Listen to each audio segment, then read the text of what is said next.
इगतपुरीतील मुसळधार पावसाच्या पार्श्वभूमीवर प्रशासनाचा मोठा निर्णय झाला असून पिंपरी फाटा परिसरापासून सर्व प्रमुख पर्यटन स्थळांच्या मार्गावर पोलिसांची कडक नाकाबंदी करण्यात आली आहे।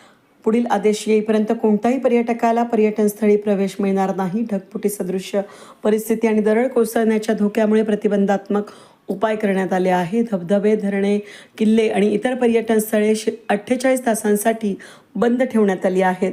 सर्व ठिकाणी पोलिसांचा कडेकोट बंदोबस्त तैनात करण्यात आला असून छुप्या मार्गाने पर्यटन स्थळी जाणाऱ्यांवरही कठोर कारवाईचा इशारा देण्यात आला आहे। नियम मोडणाऱ्यांवर आपत्ती व्यवस्थापन कायद्यान्वये गुन्हा दाखल होणार असून नागरिकांनी घराबाहेर पडणं टाळावं आणि प्रशासनाला सहकार्य करावं असं आवाहन पोलिसांतर्फे करण्यात आलं आहे।